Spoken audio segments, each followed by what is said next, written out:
All right. So let's move on to our last tip, which is starting right now with a simple marketing strategy, which kind of molds into the last tips, but Yeah, let you go exactly. on with that. So yeah, just start right now, and you might not know exactly what you're going to sell, or you might have a product already, but you don't know exactly who you're going to sell it to, or whatever. Like you might have one small piece of your framework built, you might have one bit of your research done, and you might not know anything else yet. But just get started. And the most simple sort of combination of things that I suggest to people is number one, have some sort of online presence, like a blog or a website. And you can start this yourself for free. Like there's heaps of free options. You can set up a WordPress site on your own. You can, look for one of the ready to build sites, or, get a blog started, whatever it is, but just start something. And again, it's not a tattoo. Like in a year, you might get someone to design you something really flash and amazing, but just start right now. So you want to have your own little piece of the online world, even if you want to start a local business, or a business that you tend to have it be really in person and everything. It's good to have something online because that's the way our society is right now. So start have your little piece of the online world with a website or a blog.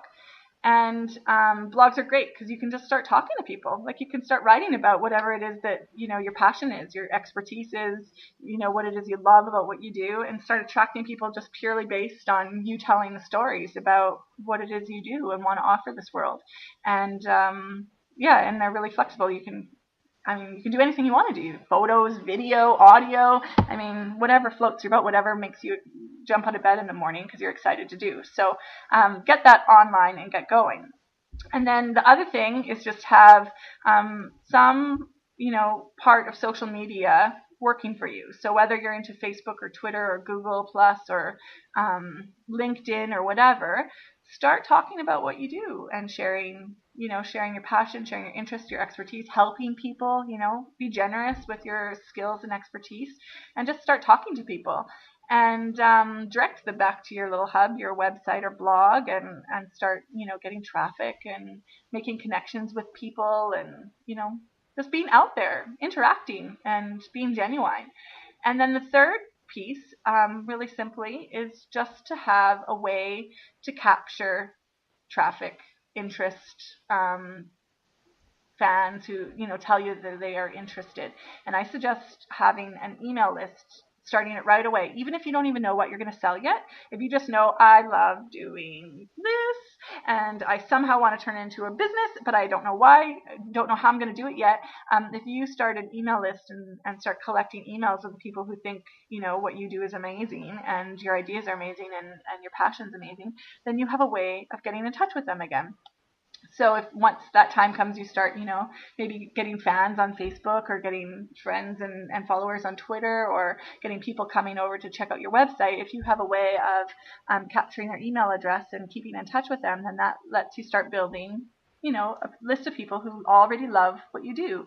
And then when you're ready to launch your product or your service, or, you come up with a new idea, something that you haven't tried yet or whatever, you've got all these people who are interested in it. In your portfolio building stage, you could say, okay, I want to try this new product. I don't know how it's going to work. Do I have any volunteers to be guinea pigs? And you put it out there to send out an email to people who already like what you do, and you've got people right there who are ready to hear from you. And even if, you don't know what you're going to email yet to those people, start capturing their email addresses right away, because it gives you something to start building, even if you don't know anything else what you're doing. And I compare it to the idea of, if you were to go to a networking event and hand out business cards.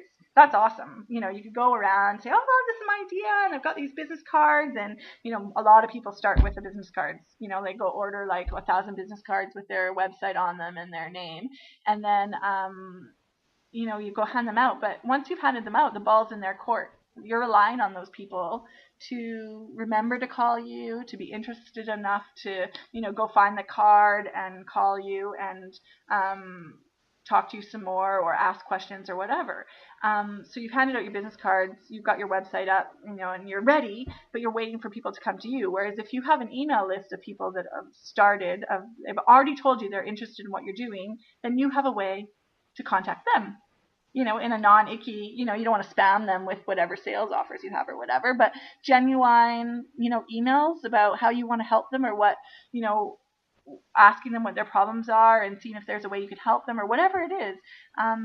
That puts the ball in your court and gives you some control over keeping in contact with people, staying on people's radar. So before you go and buy 1,000 business cards, you can start for free really right now with a simple website or blog, some presence somewhere on social media where you think your best people are hanging out, and a free email list from a place like MailChimp or something. Cool. Great trifecta of tips to finish off those 5 tips on starting a business. Thanks very much for coming on the show, Karen. It's been really great having you. Thank you for having me. It was great to chat. And if people want to find out more about you and your business, it's buildalittlebiz.com. Is that right? That's right. Yep. Great. Well, hopefully we might be able to talk to you again in the future if we have another episode perhaps on pricing like you mentioned earlier in the show. Yeah. But until then, talk about that for sure. Great. Until then, have a good one. Thanks, Nick. Cheers.